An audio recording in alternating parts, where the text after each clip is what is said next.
Welcome to the Church Solutions Podcast, brought to you by JSL Solutions. The Church Solutions Podcast is designed to help equip you and your church in the use of technology and other tools and services. And now, here are your hosts, Steve Lacey and Phil Thompson. It's another edition of the Church Solutions Podcast. Hi, my name is Steve Lacey. And my name is Phil Thompson. It is great to have you here with us. Thanks for joining us on our weekly podcast. We work for a company called JSL Solutions. And what is JSL Solutions, very quickly? JSL Solutions provides products for ministries. We provide StreamingChurch.tv, Church App Live, and MyFlock.com. And we also work with primarily churches, but we do work sometimes with other organizations that aren't churches. So we do this podcast every week. We talk a lot about technology stuff, but because we are both very much involved in our churches and people in our organization are, we have a heart for churches, a heart for ministries, and so we will many times cover different subjects that may be tech related, maybe not tech related. A lot of it's on leadership stuff, helping you get your volunteers, enabling volunteers and helping your church become more successful. That's one of our goals. And so today, what are we talking about? We're going to talk about the cultural trends that are happening today that church leaders should not ignore. So when I say cultural trends, I'm talking about, it's 2015, but a lot of times we still do church or still act like it's 1985, or less or earlier, And so I want to cover some things here that will help you, help your church reach more people, connect with people that are in this culture that we're in now, 2015. And I do want to have a couple things I want to say off the bat, that this podcast is primarily for church leaders and pastors, this particular one today. So if you're a volunteer, God bless you. I love volunteers. But as we talk about changing the culture of your church, you're not going to be able to successfully do that unless you're involved in leadership and unless everybody's on the same page in leadership. So I just want to say that because there's a lot of people out there who go, I wish my church was different, or I wish we did this differently. And the truth is, you've got to work with the leadership to begin to make that change. You can suggest it, but if you're trying to do it on your own and the leadership's not with you on this thing, you'll just cause a bunch of division. Yeah, you can educate the leadership. Well, you can certainly do that if they're open. You can bring this podcast material right to them. Huh? Well, you could. And the other thing I want to say, too, is, as we've said here before, Steve, we have churches that are involved with us as a company, been around for a long time, different cultures within those churches, different backgrounds. And if you're like a newer pastor to a church that's been around for a while and you want to make a change in the church culture, it's good luck, huh? Well, it can be done, but it takes a while, and you got to be extremely patient and you got to move extremely slow. So those are my disclaimers at the very beginning. Be ready for a fight, huh? Well, I hate to say that, but you will get resistance. Right. I mean, as you know, I took a little part-time gig here a while back with a church that really, we just opened up a facility, and we went from like 25 people to, about 100, okay? But the culture, that 25 or 30 people have been around for a while, and their culture didn't want to necessarily change with a new group of people. In other words, you got to do church differently as you grow. The culture changes, and so it's been quite a battle. I don't want to say that. That sounds really confrontive, but when I say battle, it's been quite a challenge, I guess. That's all I'm saying. And they're moving along, but it takes time. I think that one of the toughest would be having a large established church. Yeah, very hard. That you're trying to make more culturally relevant. And I would suggest, you can only go so far, and that's just a real hard thing to do. And so those are the disclaimers up front. I mean, even when I went and started a church in Kansas, I had 4 families that I started with. I still had to change that culture of those 4 families because they were used to doing churches from the other things they were involved in. They were used to doing church a certain way, and it wasn't effective. So it's always a struggle to change culture. So enough of the talk here. So we have our top 12. We have our top 12, and let me say this too, that we're talking about your method here. You may have to change your method, but not necessarily your vision. In fact, you shouldn't have to change your mission at all. That's not what I'm talking about. So when I say change your church culture, I'm not talking about changing the mission of your church. I'm talking about changing how you Go about achieving that mission. exactly. That's All what I'm right. saying is. So, all right. So let's just jump in here now that we've talked a while and wasted a lot of time. So one of the things we've got to keep in mind here is that we've got to keep in mind as leaders that online is really the new default. So you get what I'm saying when I talk about that? Yeah, I think it was something we've said all along. I mean, people are checking you out online before they're Right. checking you out in person. Yeah. In person, they're Googling, your church. They're trying to get a feel and understanding for what your church is like. So Right.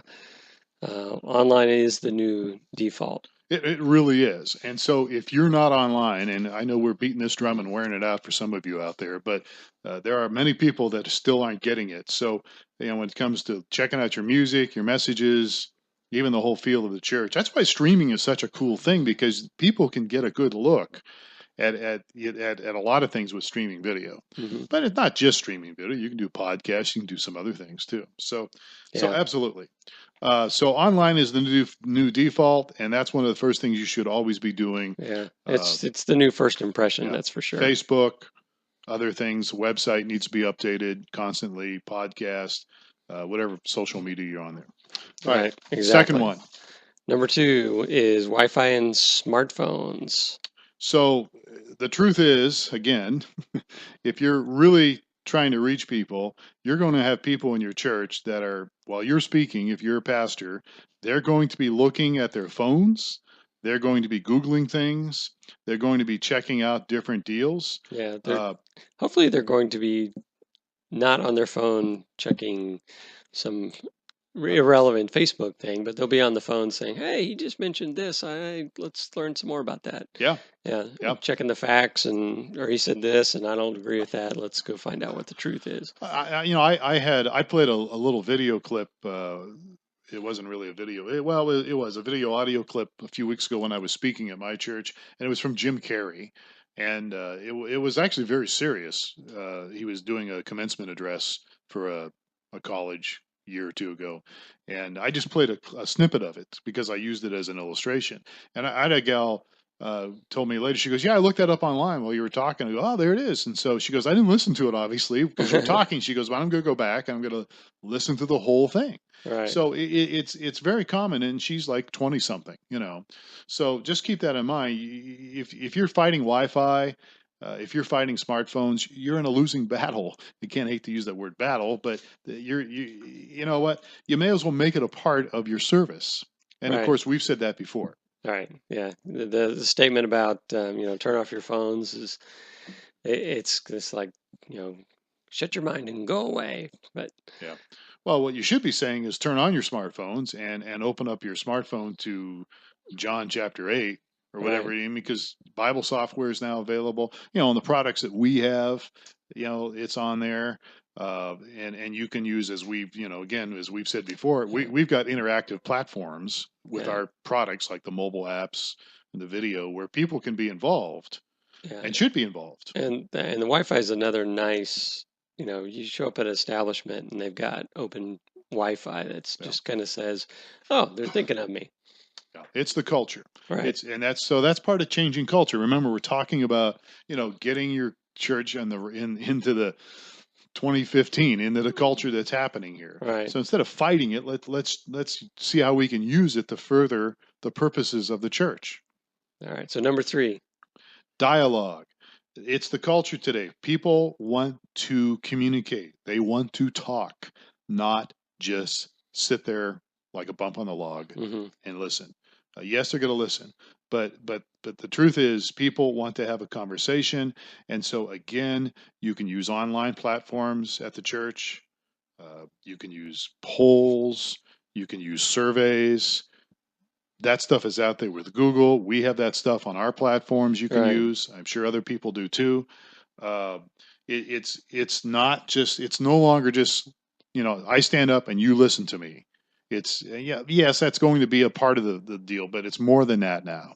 People want to be interactive in your services. Right. And one of the things that, our church has been doing for a very long time is involving the congregation in the message, in that we'll, at the beginning of the service, we'll say, take out your phone and text a reply to this number for this question, what's the coolest thing your dad ever did, or whatever it may be. Right. And then at the end of the Yeah. service, we get all that feedback, and the message will be relevant to that particular question. And it just gets people ability to participate. And it's cool when the pastor reads their text to the congregation. It's interactive. It really is. It's interactivity.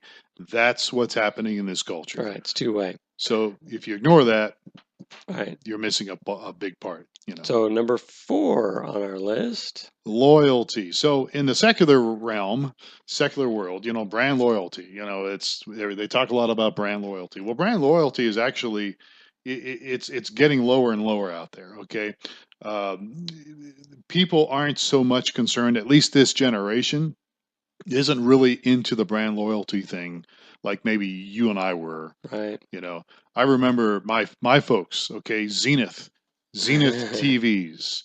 They were loyal to Zenith. Zenith is still out there, I think, right?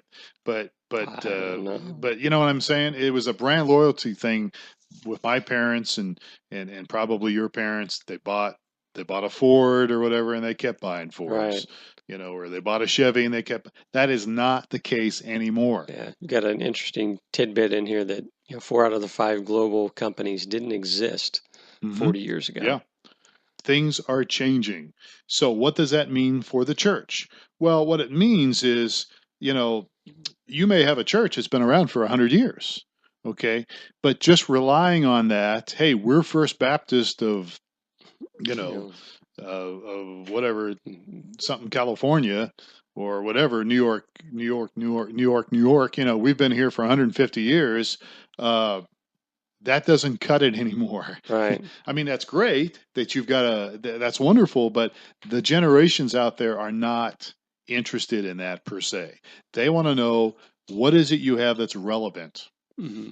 Is it relevant to me? So brand loyalty's a waning. You can't rely on that loyalty. It's going away. So you can't rely on it. So it's all about relevance. And how does faith? How relevant is faith? How relevant is Christianity? I just saw a stat yesterday that 70% of Americans consider themselves Christian. That's down from 74% just a couple years ago. So the trend is, people are less and less people are saying they're Christians.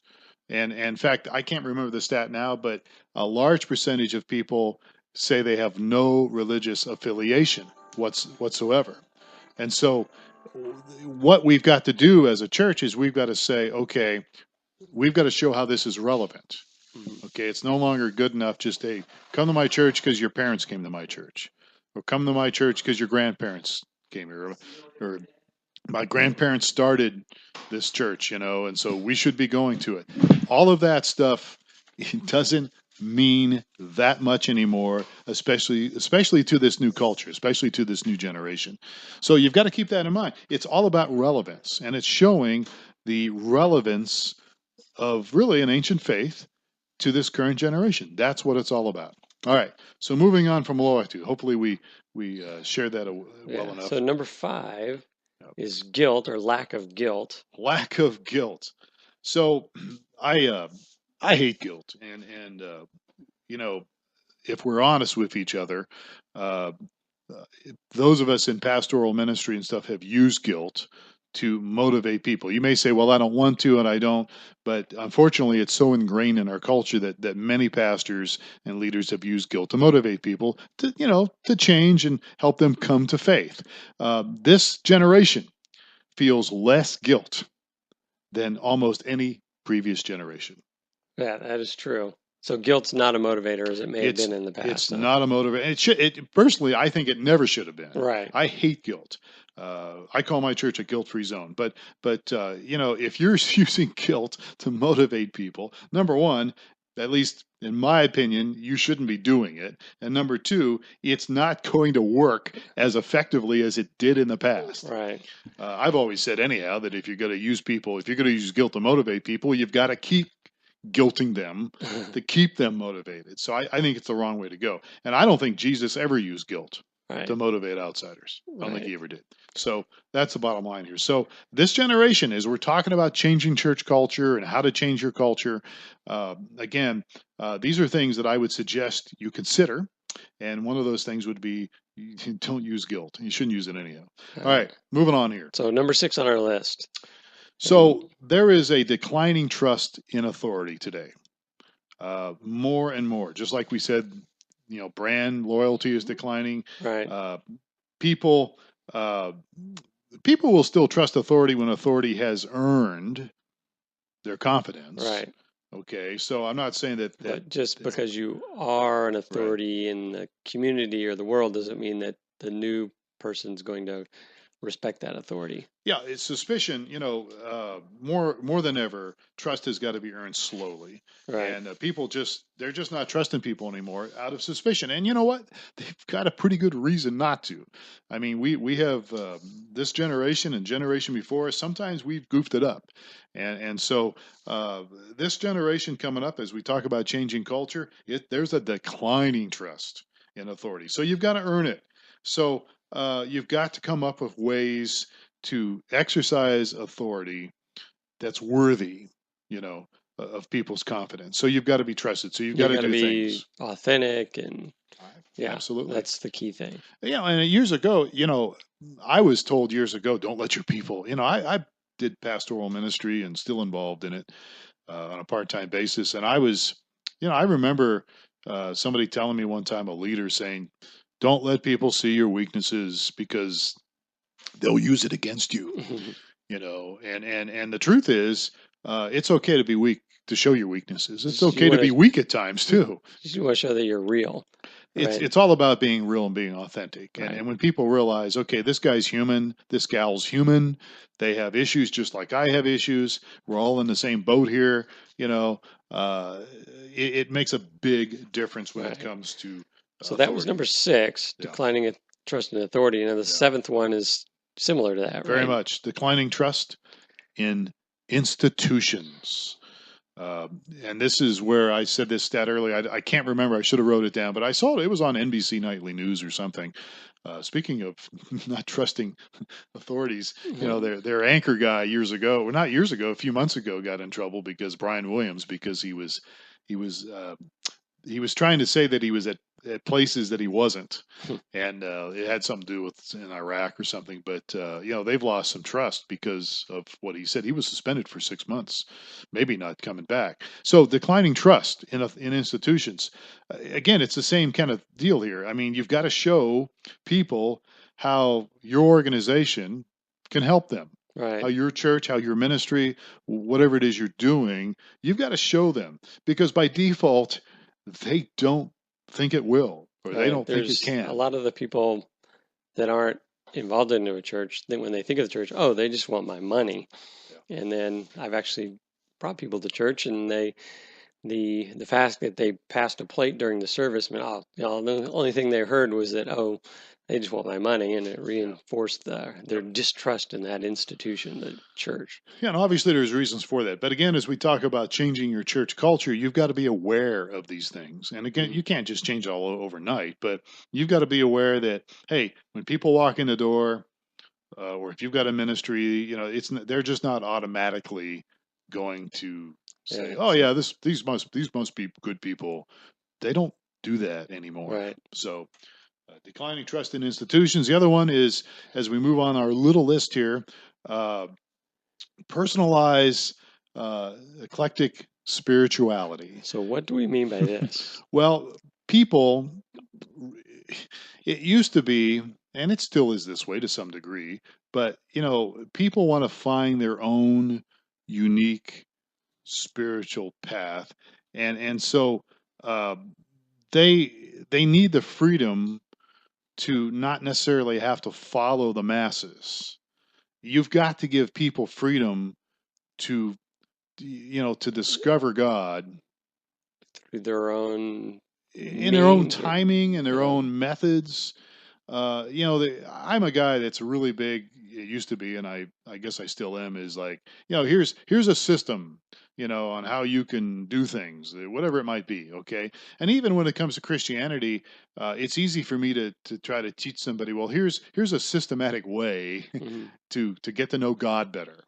Here's a systematic way to get closer to God, because I think that way. I think with list is what I think of, and so I have a list of here's 5 things you can do to get closer to God. That is not what this generation is looking for. You know what I'm saying? Right. So they want to have the freedom to embrace the path they're So on. you still need to speak the truth and basically present the gospel, but allow people to kind Yeah. of And, digest and come around as they want through and whatever means. honestly, it's been that way for a long time. In the 35 years I've been involved in Christian work, I've seen people come to God in lots of crazy different ways. Hmm. And they, if I mean, it comes down to this: is God big enough to, for people to find him? I mean, they don't necessarily need me to tell them, all right, now take step 2, take steps 3, step Right. 4, and oh, you didn't do it this way. Oh, you're not doing it right. That's just that kind of thing, especially with this generation.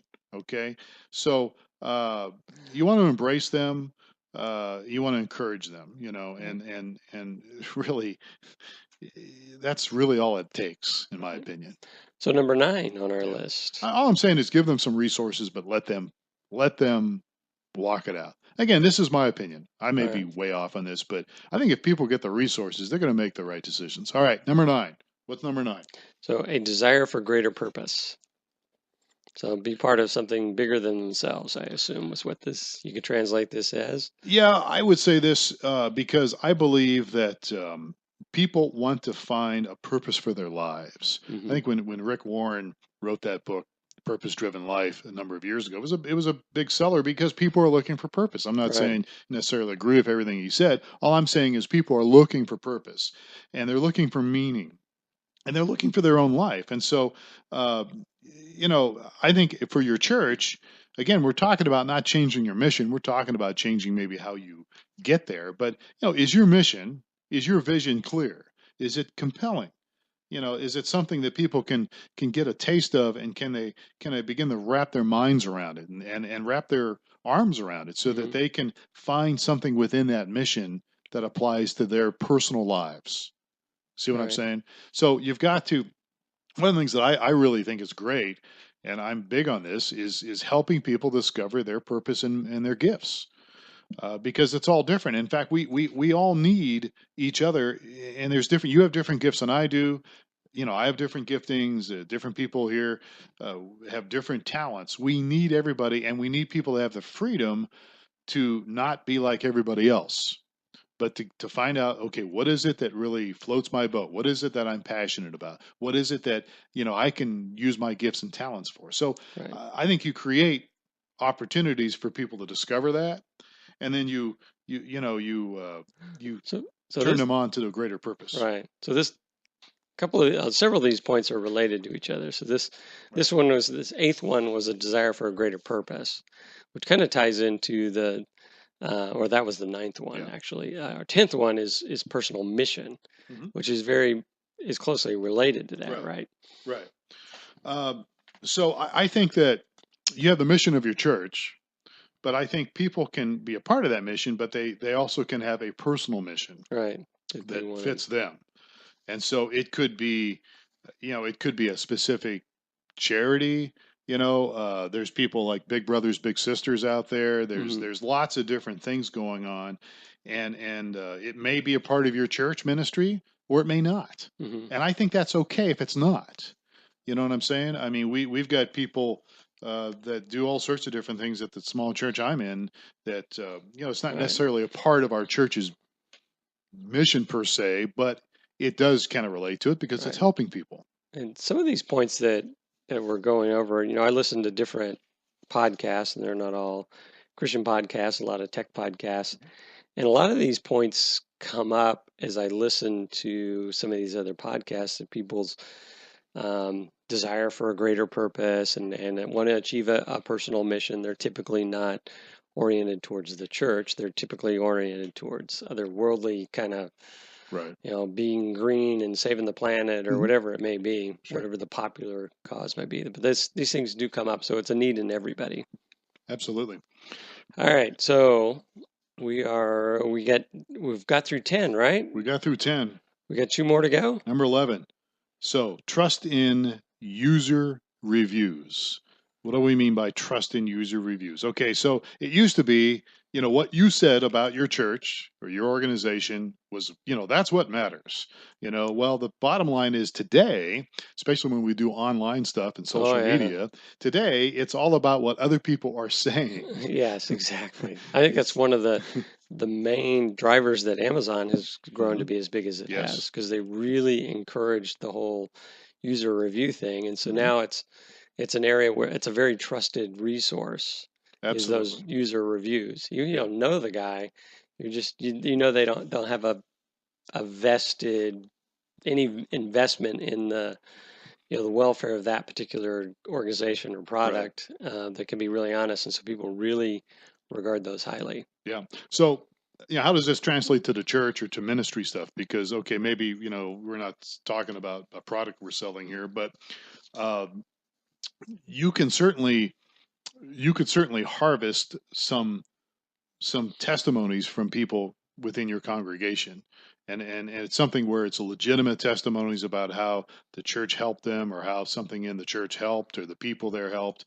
And you could certainly, you could put some of that on your website. I would keep them fresh. I Hmm. mean, we have testimonies even for our company, with StreamingChurch.tv and other things, and they're legitimate testimonies. Now, I mean, the difference is between secular stuff like Amazon, you're going to get some bad reviews, but with the church, at least you could put some things up and again, remember, again, we're talking about changing the culture here and getting up to Yeah, and date. this is just the culture. Just they put a lot of authority in user reviews. Right. So So just you just remember want that to it's not about what you say, how great your church is as a pastor or a leader. It's about what other people are saying. right, And exactly. I've had leadership team meetings, and when I first started, I'm running out of time here, but I'm going to go quickly here. We had a few complaints that my church wasn't that friendly. And we're like, well, we think we're friendly. We're sitting around this board meeting, right? I'm going, well, guess what? We may think we're friendly, but we've got several people here over the last 6 months that say we're not friendly. Hmm. So, maybe we should consider what they're saying, about us. And we did, and so anyway, all right, very quickly, we're out of time here. Here's another cultural thing that you need to consider. This is very important, by the way.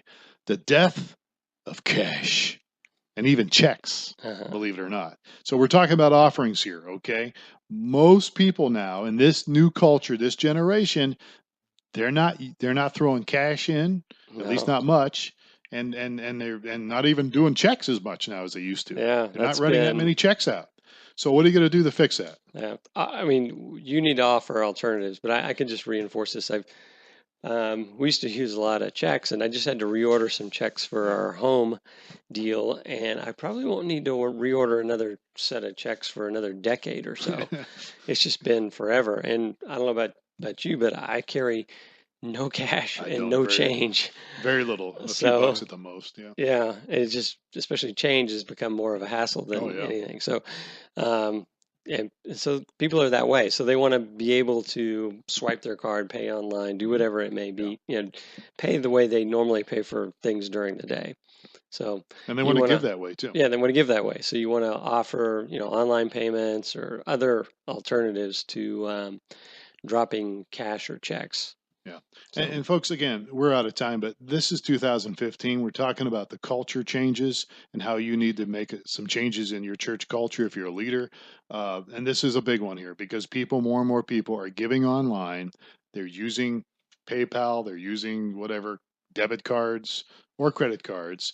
And I know for some of people listening to this, that's really hard for them to accept. Oh, we should still take cash and check. Well, you can still take that, but you've got to make these other alternative ways to give available to people. Right. That's all we're saying. Just what the culture expects. Oh, all right.